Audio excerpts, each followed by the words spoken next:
Բարեձեւելի բարեկամներ, Ամբերտ Քրոնիկոն հաղորդաշարի հերթական հաղորդումն է այսօր եւ իմ հյուրն է Ամբերտ հետազոտական կենտրոնի փորձագետ, տնտեսագիտության տեխնացու Նարեկ Կարապետյանը, ողջունում եմ Նարեկ։ Բարեցես։ Եվ երևի սկսենք հետեւյալ հարցից, որ այս ծավալված Իսրայել-Իրան պատերազմը կարծես թե հետին պլան մղեց այդ Տրամպի շոկային քաղաքականության առաջին մասը, խոսքը տարիֆների պատերազմի մասին է, եւ կարծես այս վերջին շաբաթներին առանձնապես չեն քննարկվում ոչ այդ տարիֆները, ոչ էլ տնտեսական հարցերը, դրանք իրոք յետին պլան են մղվել կամ չեն գործարկվել կամ գործարկվել են եւ ինչ հետևանքներ կունենան դրանց կիրառումը մեր ուրեմն աշխարհի տնտեսության մասշտաբում։ Շնորհակալ եմ հրավերի համար եւ հարցադրման համար։ Իրականում հետին պլան են այդ թեմաները մղվել նախ եւ առաջ հենց Միացյալ Նահանգների կողմից, որովհետեւ այն որոշումները, որոնք կայացվել են, սկսած ապրիլից, դրանք հետաձգվել են։ Այսինքն նախ եւ առաջ մի ահռելի փաթեթ Միացյալ Նահանգները ներկայացրեց, որով աշխարհի բոլոր երկրների վրա առնվազն 10% բազային մաքսատուրք սահմանվեց։ Ես նշեմ, որ մինչ դա միջին մաքսատուրքը Միացյալ Նահանգների ներմուծման շուրջ 5% էր։ Այսինքն բոլոր երկրների վրա համատարած առնվազն 10% եւ ընտրված երկրների դեպքում ավելին, ընդհանուր մինչեւ 50%։ 50% եւ նաեւ մինչեւ մի փոքր բարձր ցուցանիշներ էլ կային, հատկապես հարավ-արևելյան Ասիայի երկրների համար։ Եվ առանձին փաթեթ Չինաստանին 50% եւ ավելին, որը հետո բարձրացվեց 100%-ից ավել, բայց հիմա ինչ տեղի ունեցավ, Միացյալ Նահանգները բացեց քննարկումը բանակցությունների համար, հարցը բացեց բանակցությունների համար եւ սառեցրեց այդ որոշումները։ Առաջին համատարած որոշումը դա սառեցվեց մինչեւ հուլիսի 8-ը, եթե չեմ սխալվում, եւ Չինաստանի նկատմամբ կտրուկ մաքսատուրքերը սառեցվեցին շուրջ 1 ամսով, այսինքն ներկայումս այդ սառեցված ժամանակահատվածն է,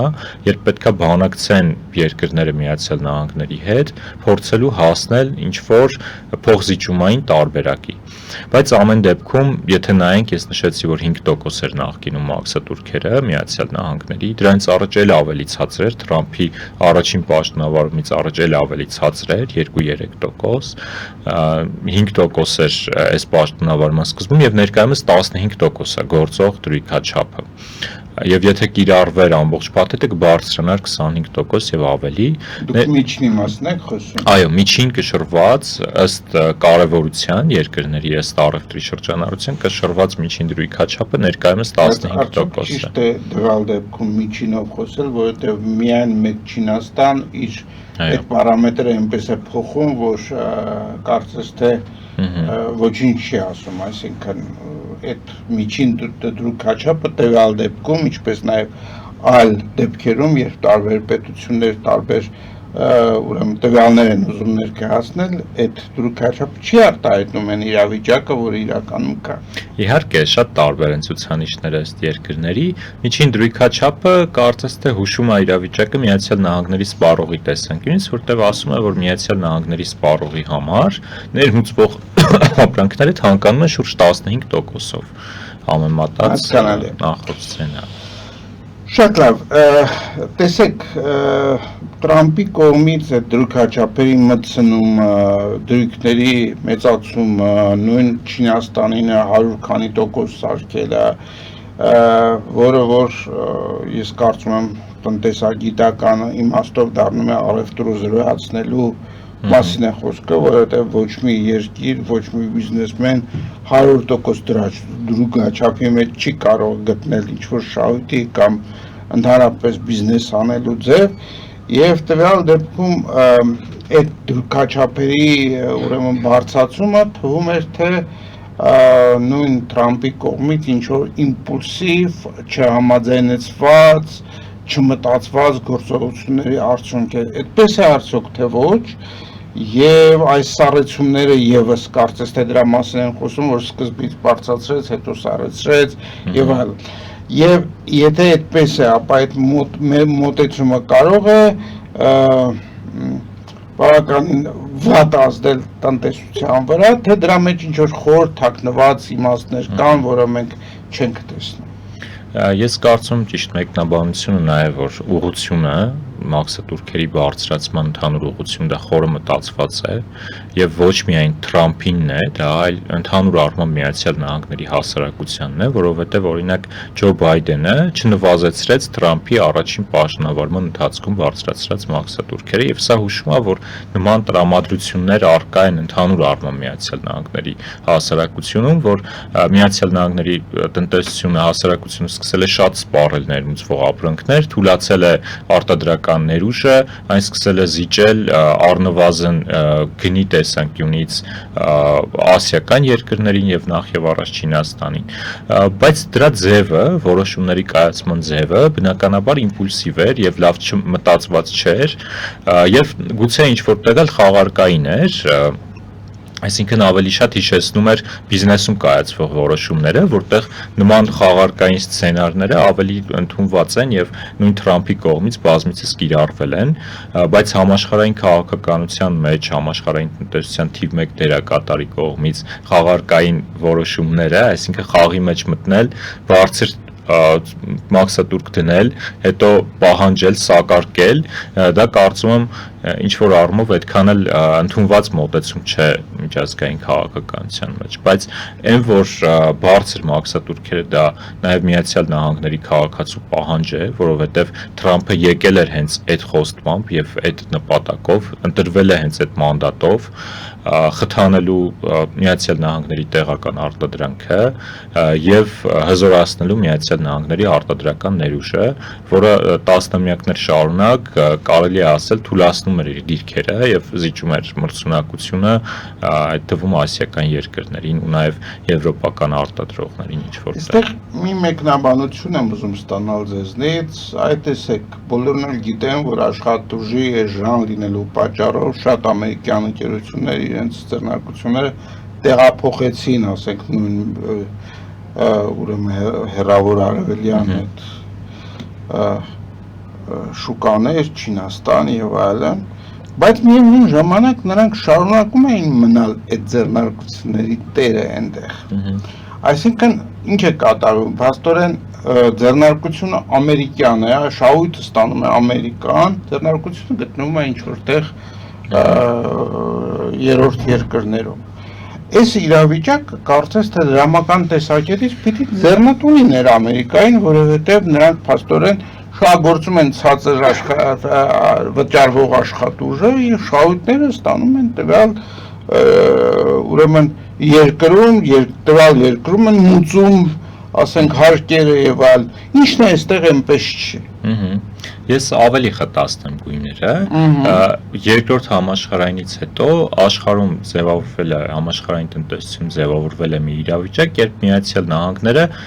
ինչ որ մի պահի բացարձակ հեգեմոն դարձավ համաշխարհային արժույթ առաջարկելու տեսանկյունից, այսինքն Միացյալ Նահանգների դոլարը սկսեց սպասարկել ամբողջ համաշխարհային առևտրային ու ֆինանսական գործարքները, ներկայումս էլ սպասարկում է շուրջ 80% առևտրի միջազգային պահուստների 60%-ը 50-ից 60%-ը, այսինքն բացարձակ հեգեմոն դեր ունի եւ այս հեգեմոն դերը բերում է նրան, որ համաշխարհային խնայողությունները հոսում են դեպի Միացյալ Նահանգներ, որից հետո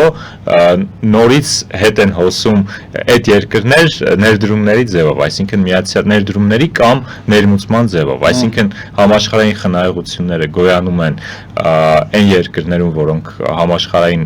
արտադրամաս են դարձել, այսպես ասած, այդ թվում Չինաստանում, ասիական մյուս երկրներում, դրանք դառնում են խնայողություններ, գնում են դեպի Միացյալ Նահանգներ, որովհետև համաշխարհային ֆինանսական շուկան այնտեղ է, եւ որպեսզի իրենք կարողանան համաշխարհային առևտրին մասնակցել, իրենց պետք է դոլար, այսինքն իրենց խնայողությունները նաեւ տեղաբաշխվում են Միացյալ Նահանգների գործիքներում։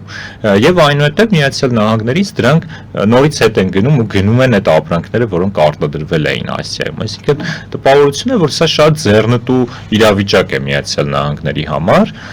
եւ այսպես էլ կա, բայց ձեռնտու է Միացյալ Նահանգների սպառողի համար։ Արտադրողի տեսանկյունից արտադրողը տուժում է նախ եւ առաջ զուտ, եթե տնտեսական, մակրոտնտեսական տեսանկյունից նայենք, այն որ համաշխարհային փողերը հոսում են Միացյալ Նահանգներ, դա արժևորում է ամերիկյան դոլարը, եւ սա չի կարող դրական լինել արտահանմանը միտված տնտեսվարողի համար, որովհետեւ իր արտահանումը թանկանում է, եւ հենց այդ պայմաններում է, որ ներկայումս Միացյալ Նահանգները շուրջ 1 տրիլիոն դոլարի առևտրային պակասուրդ ունի, այսինքն ավելի շատ ներմուծում է 1 տրիլիոն դոլար տարեկան, քան արտահանում, որը ահռելի թիվ է։ Եվ միաժամանակ սակայն այս process-ը, երբ որ արտադրողը տուժում է, նաև հարվածի տակ կարող է դնել ինչ-որ մի պահի դոլարի միջազգային հեգեմոնիան, այսինքն կարող են ամերիկյան ակտիվները այլևս չդառնալ այդքան վստահելի, որպեսզի համաշխարհային փողերը ամեն անգամ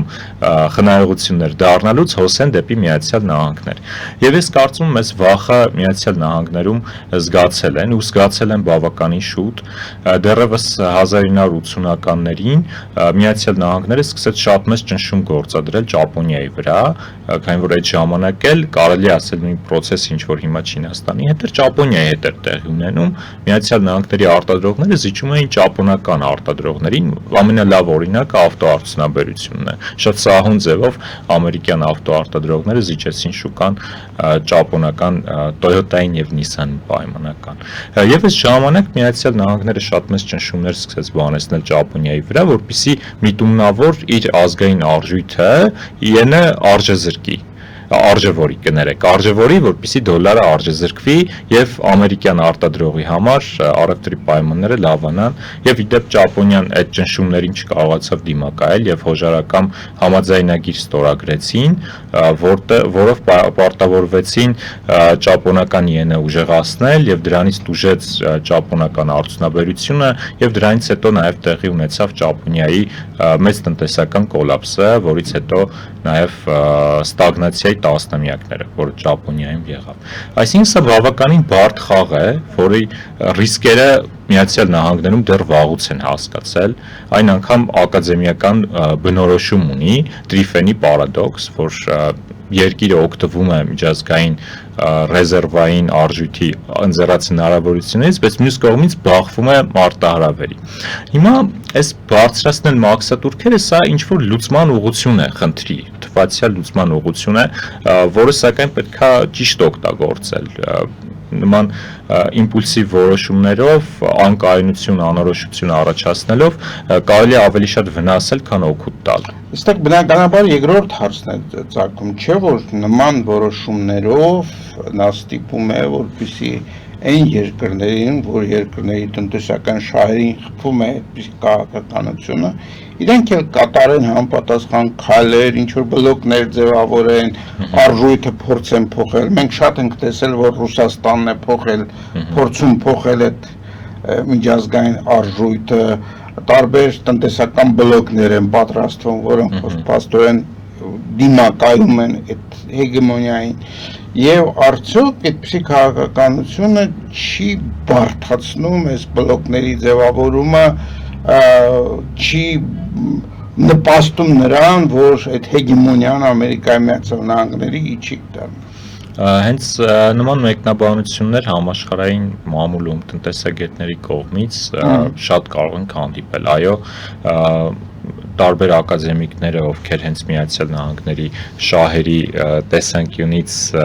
շահագրգռված են Միացյալ Նահանգների հեգեմոնդերով, իրենք այդ մտահոգությունը հայտնում են, որ նման անորոշությունները դաշնակիցներին ճնշման տակ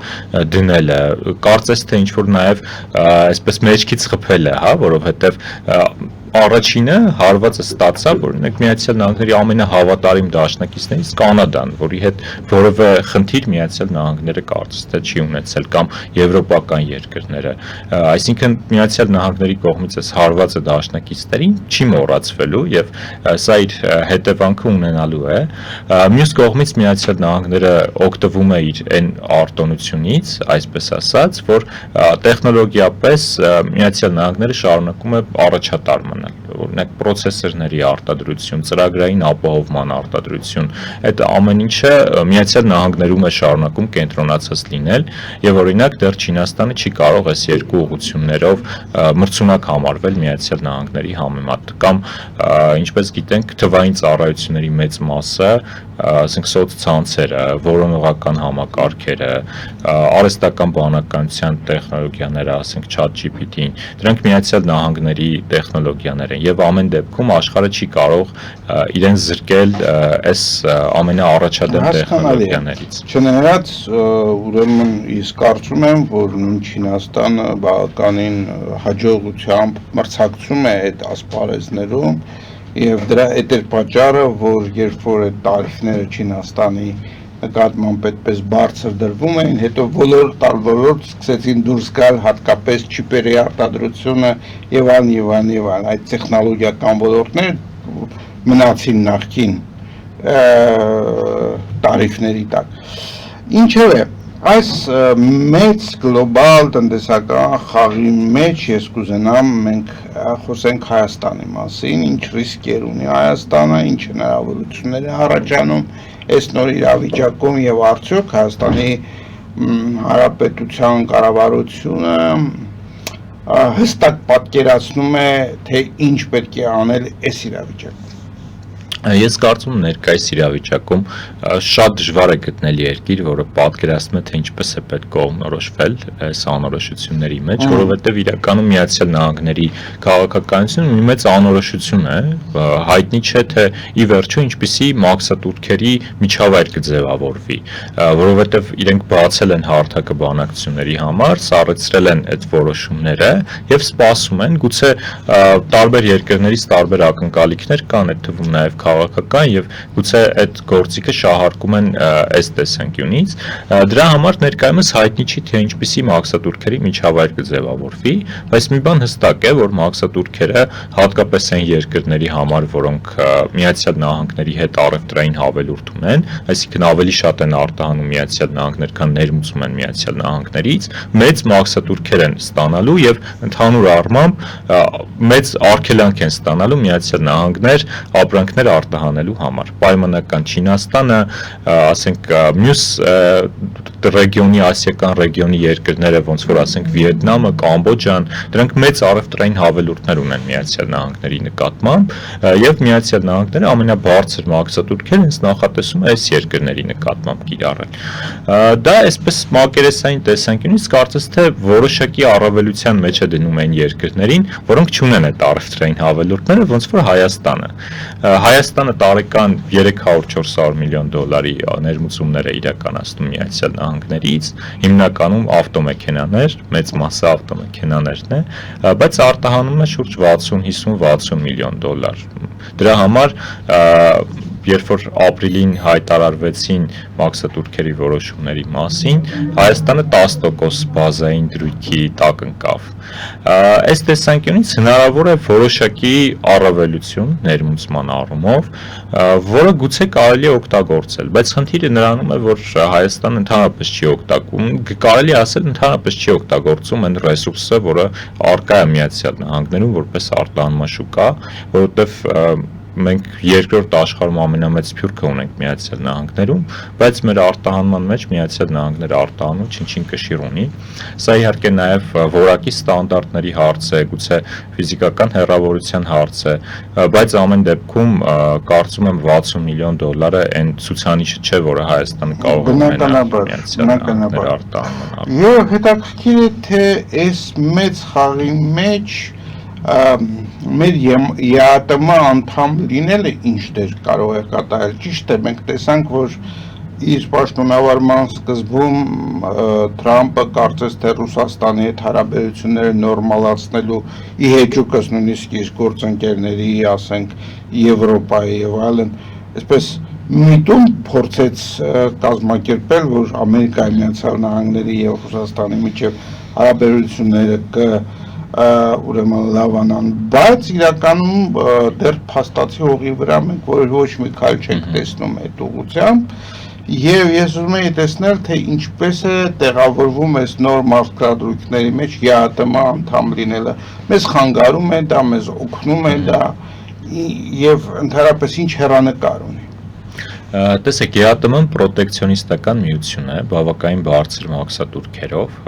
Կհիշեք, երբ որ Հայաստանը ԵԱՏՄ-ին էր միանում, մեզ մոտ մաքսատուրքերի մի մասը բարձրացան անմիջապես, մյուս մասի համար էլ 400 տարիներ տրվեցին, որպեսզի Հայաստանը ադապտացվի եւ գաղափարը նա էր, որ մեզ մոտ մաքսատուրքերը ավելի ցածր էին, քան ԵԱՏՄ-ի ընդհանուր մաքսատուրքերը, որը Ռուսաստանի պրոտեկցիոնիստական քաղաքականությունից էր բխում, այսինքն Ռուսաստանի բարձր մաքսատուրքերը տարածվեցին մեզ վրա։ Այսինքն այս տեսանկյունից մենք արդեն իսկ այսպես պրոտեկցիոնիստական միության անդամ ենք, որտեղ ներմուծումը երրորդ երկրներից բարձր մաքսատուրքերով պաշտպանված է, մինչդեռ ԵԱՏՄ անդամ երկրների հետ մենք զրոյական մաքսատուրքեր ունենք։ Ինչ վերաբերում է Միացյալ Նահանգների վերաբերմունքին ԵԱՏՄ-ի նկատմամբ ընդհանուր առմամբ, կարծում եմ ԵԱՏՄ-ն իրեն ավելի շատ դիրքավորում է որպես Չինաստանի տնտեսական գործընկեր եւ դաշնակից եւ այս եվրասիական երկրների տնտեսական գործընկեր, քան Միացյալ Նահանգների եւ այս առումով կարծես թե նաեւ մեր հայացքն մի փոքր այլ տեղ է ուղղված, եթե մենք դիտարկում ենք Միացյալ Նահանգները որպես արտահանման շուկա, կարծես թե Եվրասիական միության մյուս երկրները այդքան էլ այդ ուղղությամբ քայլեր չեն կարող անել, որտեղ օրինակ Ռուսաստանի Դաշնությունը պատժամիջոցների տակ է Միացյալ Նահանգներից եւ ընդհանրապես արտահանման առումով շատ սահմանափակ հնարավորություններ ունի, եթե ասենք որ ընդհանրապես սահմանափակված է արտահանումը։ Շատ լավ։ Տեսեք, նաեւ ես ուզում կուզենայի մենք քննարկենք Հայաստանի ընդհանրապես արդյունաբերական ապագան, որովհետեւ Հայաստանը իր ստեղծման այս անկախացման սկզբում, այսպես ասենք, Հայաստանի ժամանակվա կառավարիչների կողմից այդ արդյունաբերական երկիր լինելը առանձնապես չէր արժևորվում, ինչը բերվեց նրան, որ սեփականաշնորհման խեղաթյուրումների եւ հատուկ տարված քաղաքականության շնորհիվ փաստորեն խորհրդային միությունից մնացած բավականին լուրջ արդյունաբերական ներուժը Հայաստանը իրականում փոշիացրեց։ Եւ արդյոք հիմա Հայաստանը իրեն տեսնում է որպես արդյունաբերությունը զարգացնող երկիր եւ կարող է արդյոք այդ արդյունաբերական երկիր դառնալու առումով ինչ որ քաղաքական կամ տնտեսական գործիքներ կիրառել այդ մաքսատուրքերի իր հնարավորությունը օգտագործել, թե այդ մաքսատուրքերի մասով ինքը ամբողջովին տրված է ԵԱՏՄ-ին եւ դա բավարարում է Հայաստանի Հանրապետությանը։ Տեսեք, դուք ճիշտ նկատեցիք, որ մաքսատուրքերը դա ընդհանուր արդյունաբերական քաղաքականության գործիքների մի մասն են միայն։ Միացյալ Նահանգները որոշել է շեշտը դնել մաքսատուրքերի վրա, Թրամփի ադմինիստրացիան, բայց օրինակ Բայդենի ադմինիստրացիան շեշտը ավելի շատ դնում էր հարկային արտոնությունների, սուբսիդիաների, նման այլ գործիքների վրա։ Բայդենը երկու կարևոր որոշում էր ընդունել, մեկը չիպերի կարգավորում էր կոչվում, եթե կարճ թարգմանենք, մյուսը գնաճի նվազեցման կարգավորում, եւ սրանց իմաստը նա էր, որ պետությունը ահռելի գումարներ, տրիլիոն դոլարներով չափվող ներարկում է օրինակ միկրոչիպերի արտադրություն, կամ ներարկում է այն արտադրություններ, որտեղ գնաճի էական տեմպեր կան, որը դեռ COVID-ից էր ձևավորվել եւ երկարաժամկետ առումով փորձում է վերաբալանսավորել տնտեսությունը, որպեսզի այս գնաճային ուղղություններում առաջարկը կարգավորի։ Սա Բայդենի ադմինիստրացիայի մոտեցումն էր, որը նաեւ տնտեսագետների կողմից շատ էր ողջունվում։ Թրամփի ադմինիստրացիայի մոտեցումը այլ է, մաքսատուրքերի այն կիրառումն է, որը ավելի քննադատության է ենթակա եւ ավելի խոցելի է։ Հայաստանի դեպքում այո ԵԱՏՄ-ի անդամ լինելը կաշկանդում է մաքսային գործիքներ կիրառելու տեսանկյունից։ Հայաստանը ընդհանրապես կարող է ժամանակավոր կարգավորումներ մտցնել, ինչպես օրինակ Թուրքիայի ներմուծման արգելքը, որը պատերազմի ժամանակ 2020 թվականի սահմանվեց եւ պահպանվեց 2 տարի, եթե չեմ սխալվում, որից հետո հանվեց նման ժամանակավոր կարգավորումներ, բայց երկարաժամկետ կարգավորումները ԵԱՏՄ ընդհանուր մաքսային օրենսգրքի տիրույթում են եւ այդ դրույքաչափերին են համապատասխան, այսինքն Հայաստանի գործիքները ավելի շատ պետք է հանգեն թիրախային ներարկման գործիքներին, ինչպես օրինակ միկրոչիպերի կարգավորումներ Միացյալ Նահանգների, երբ կառավարությունը պետությունը ընտրում է թե որն է իր համար ամենակարևոր ուղղությունը, մոբիլիզացնում է իր ռեսուրսները եւ ներարկում այս ուղղությամբ։ Դա այսպիսի գործընթաց է սպառում Հայաստանի կառավարության կողմից տարբեր ոլորտներին, ինչ որ տնտեսական արտոնություններ կամ ասենք ֆինանսական ներարկումներ կատարելու համար, որ այդ ոլորտները ոտքի կանգնեն, որովհետեւ իրականության մեջ արդյունաբերության տեսանկյունից մենք բավականին կաղում ենք։ Այո, բնականաբար կա տասնյակ միլիարդավոր դրամներ էկոնոմիկայի նախարարության կողմից տարբեր աջակցության ծրագրերով բաշխվում են, հիմնականում գյուղատնտեսության ոլորտում, այսինքն գյուղատնտեսության աջակցության ծրագրերն են, սակայն խնդիրը նա է, որ դրանք չափազանց ցրված են, այնպես կենտրոնացված չեն, ինչպես դա անում են զարգացած երկրները, այսինքն ընտրել մրցունակ ոլորտ եւ ռեսուրսները մոբիլիզացնել այդ մրցունակ ոլորտում հաջողությունների հասնելու համար։ Հայաստանում նման մոտեցում ցավոք սրտի չի կիրառվել եւ չի կիրառվում նաեւ ներկայումս, այսինքն մենք իրականում գուցե չգիտենք էլ թե որն է այդ մրցունակ ոլորտը եւ որտեղ չենք էլ որոշել առնվազն, չենք որոշել թե որն է այդ մրցունակ ոլորտը, որտեղ թիրախային ներդրումներով կարող ենք հասնել մրցակցային առավելության։ Սա թերևս ամենամեծ խնդիրն է եւ ինչպես ճիշտ նկատեցիք, այդ մրցունակ ոլորտները կամ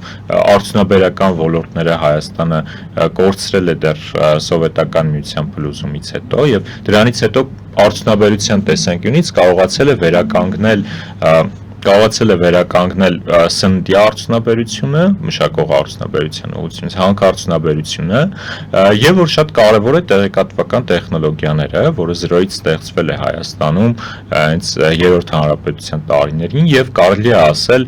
ռեգիոնալ ու գլոբալ առումով մրցունակություն է վայելում, սակայն այստեղ էլ տեղեկատվական տեխնոլոգիաների ոլորտում էլ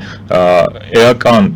հնարավորություններ կուտակվեցին, էական բում ունեցավ ոլորտը, երբ վերջին տարիներին Ռուսաստանի Դաշնությունից մեծ թվով ՏՏ մասնագետներ ու կազմակերպություններ եկան եւ այս տեսանկյունից պայմանավորվեց իր մրցունակության աճը ու այստեղ կառավարությունը բավականին մեծ միջոցներ է պատրաստվում ներարկել հարկային ավելի արտոնյալ դաշտ ապահովելու տեսանկյունից, սակայն ՏՏ ոլորտի խնդիրը նա է, որ այն բավականին չափով շահկապված չէ տնտեսության արտադրական մյուս ոլորտներին։ Այսինքն, եթե օրինակ ունենալով մշակող արդյունաբերության մյուս ուղղությունները, դրանք կարելի է շահկապել տնտեսության բազմաթիվ ոլորտների եւ արժեշղթա գեներացնել, որը նաեւ մեծ թվով աշխատատեղեր է ապահովում, տեղեկատվական տեխնոլոգիաների ոլորտը Հայաստանում կարծես մեր տնտեսությունից անջատ ինչ-որ հատված լինի, որը աշխատում է համաշխարհային տնտեսության համար, բավականին լավ ավելացված արժեք է գեներացնում եւ խթանում է սպառումը, ծառայությունների սպառումը այդ թվում, սակայն տնտեսության մյուս ոլորտների վրա բավարար այս առաջարկի կողմից, արտադրության կողմից դրական ազդեցություններ չի թողնում։ Այսինքն, այն ինչ որ նրանք անում են, դրանք հատվածներ են այլ երկրներում, այլ շղթաների մասեր են, բայց այդ շղթաները ոչ մի ձևով հայկական, ասենք, ամենահասարակ ոլորտների զարգացմանը ըստ էության չեն անդրադառնում։ Հուսանք, որ մի օր այդ ամբողջը կճեղքվի եւ դա կարվի պետության կողմից իմաստալից մտածված քաղաքականության